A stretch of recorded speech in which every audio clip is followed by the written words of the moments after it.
de gratitude à l'endroit de notre président de GPS, le président Guillaume Soro. Et je profite pour lui dire, lui et tous ses compagnons qui sont en exil avec lui, qui sont peu cruels dans les prisons, que le mois de Ramadan est à la fois épreuve et miséricorde de Dieu. Qu'ils considèrent donc qu'ils ne sont pas oubliés par Dieu. Ils sont dans les mains de Dieu. Dieu leur ouvrira une porte grandement et ils regagneront ce pays. Les autres sortiront des prisons et nous vivrons en harmonie dans cette Côte d'Ivoire. En ce mois sacré de Ramadan, un mois de pardon, de partage et de repentir, je voudrais souhaiter à la communauté musulmane un bon Ramadan Moubarak. Je profite de cette occasion pour souhaiter un bon mois de carême à la communauté chrétienne.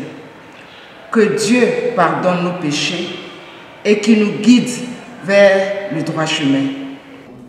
À l'endroit de tous ces cadres de Génération et Peuple Solidaire, en ce moment dans les prisons de Côte d'Ivoire, et également tous ceux qui sont contraints en exil, tous ces collaborateurs proches du président Guillaume Soro, je voudrais au nom de GPS Yopougon leur souhaiter un excellent mois de jeûne et à tous les militants de Génération et Peuple Solidaire dans toute la Côte d'Ivoire et la diaspora, je voudrais au nom de GPS Yopougon leur souhaiter un bon mois de carême.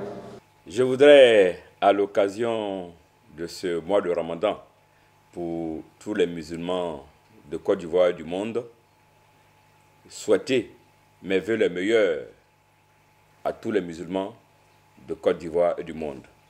Je voudrais aussi profiter de cette occasion aussi pour le mois, la période de carême pour nos frères chrétiens, leur souhaiter aussi tous nos vœux de bonheur et de santé. Je souhaite vivement que pendant ce mois de Ramadan, Dieu puisse avoir sa main sur notre pays afin que notre pays puisse renouer avec la paix dans le cœur de tout le monde, afin que notre pays puisse renouer aussi avec la joie dans le cœur de tout le monde. À l'occasion de ces mois hautement bénis, mois de pénitence et grands moments d'adoration, j'implore le Tout-Puissant, Seigneur de l'univers, de permettre à la Côte d'Ivoire d'avoir la paix, de permettre à nos autorités, les autorités ivoiriennes,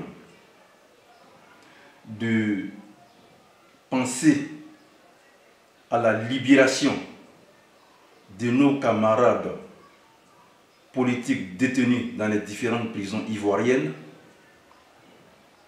ainsi qu'aux responsables ivoiriens qui sont maintenus en exil, de retrouver les différentes familles afin qu'il y ait une paix unanime dans tous les cœurs en Côte d'Ivoire.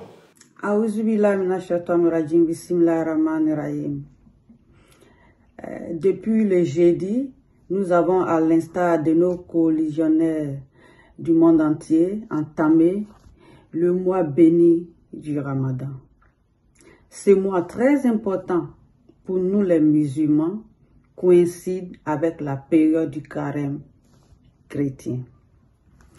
C'est donc le lieu pour moi de souhaiter l'union des cœurs et la paix dans le monde entier.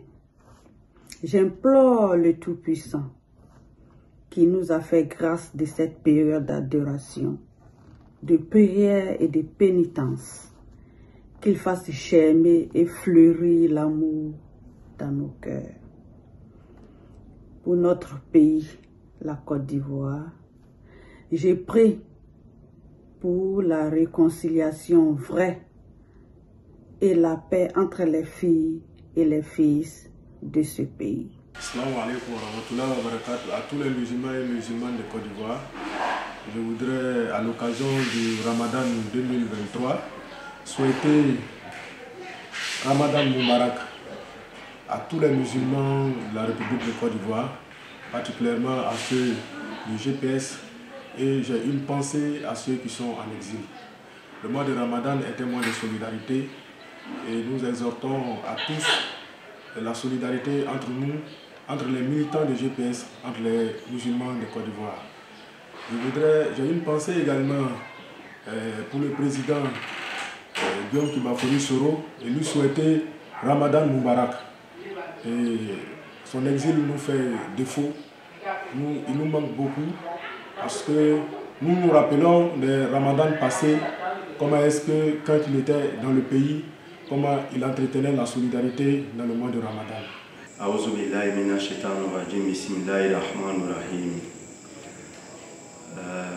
Nous sommes dans le mois de pénitence, nous sommes dans le mois du pardon, nous sommes dans le meilleur mois pour l'islam, nous sommes dans le mois de partage, nous sommes dans le mois de prière, nous sommes dans le mois de demande de pardon, nous sommes également dans le mois du pardon. Dieu a voulu que les musulmans et les chrétiennes, dans un parallélisme des formes, observent le jeûne dans la même période. C'est pour moi l'occasion de souhaiter un très bon mois de Ramadan à l'ensemble de la communauté musulmane, mais également à l'ensemble de la communauté chrétienne. C'est un mois où chrétiens et musulmans doivent communier, doivent prier pour la paix en Côte d'Ivoire, doivent prier pour que les cœurs des Ivoiriens soient apaisés.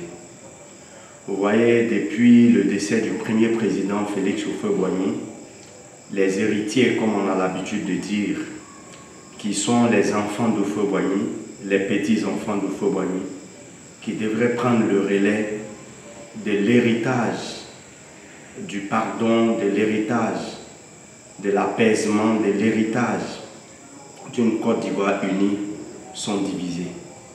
Et chaque mois de Ramadan, nous ne cessons de prier, nous les politiques, pour nous-mêmes, pour nos dévanciers, mais pour l'ensemble des populations, pour que Dieu lui-même puisse travailler à apaiser l'Ivoirien, pour que les Ivoiriens puissent se donner la main pour faire avancer la Côte d'Ivoire dans la mise en œuvre d'une politique à visage humain, dans la mise en œuvre d'une politique de pardon comme le président Félix Houphouët-Boigny nous l'a enseigné.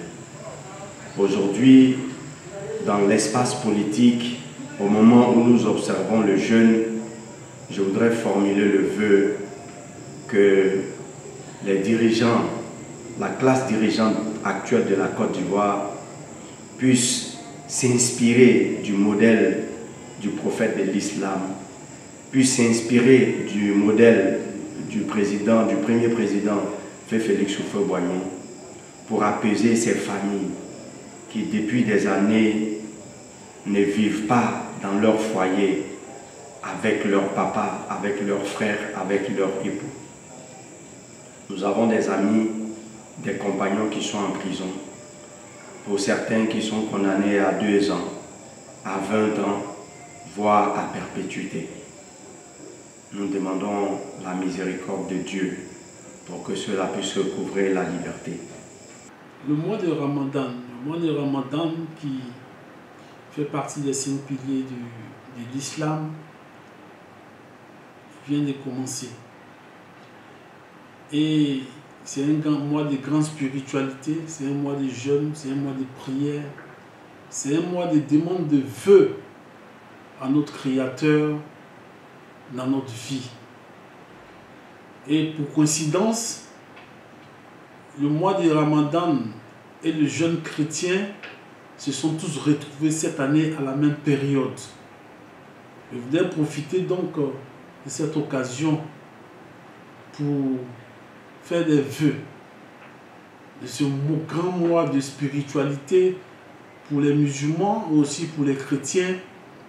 Vraiment demander à notre Créateur, à notre Seigneur, de faire bouger les lignes en ce qui concerne nos prisonniers politiques, que le Seigneur puisse leur accorder, puisse leur donner la liberté et aussi faire en sorte que nos exilés politiques, les choses puissent être faciles pour eux, qu'ils puissent rentrer de leur exil. Je pense spécialement à mon président, mon très cher président, son Excellence Guillaume Kibafori Soro. Nos prières sont dans ce mois des jeûnes et qu'il puisse avoir la santé. La santé et beaucoup de santé. Et que le Seigneur puisse faire en sorte que rapidement son exil puisse prendre fin et qu'il puisse retrouver la terre de ses ancêtres qui est la Côte d'Ivoire. Je souhaite pour voir des jeunes à tous mes frères et sœurs musulmans du monde, en particulier ceux de la Côte d'Ivoire, sans oublier mes frères chrétiens qui ont débuté avant nous. Et c'est l'occasion pour moi vraiment d'implorer Allah qu'il facilite vraiment la libération de nos frères prisonniers et le retour de nos camarades exiliés. On ne cesserait jamais de le dire. C'est un mot de pardon, c'est un mot de partage. Et donc c'est l'occasion pour nous de souhaiter vraiment un bon mois de Ramadan, à commencer par notre leader Soro Kibafori Guillaume, sans oublier notre vice-président Soul Toussoul qui est actuellement en prison et tant d'autres. Vraiment, je souhaite que ce mois de Ramadan soit son dernier mois, leur dernier mois en exil et en prison, et qu'Allah facilite vraiment leur retour, Inch'Allah. Guillaume Soro est contraint à l'exil depuis le 23 décembre 2019. Or, selon la constitution ivoirienne, aucun citoyen ne devrait être contraint à l'exil. Tout cela met à mal l'unité nationale. Il est temps que Soro rentre chez lui.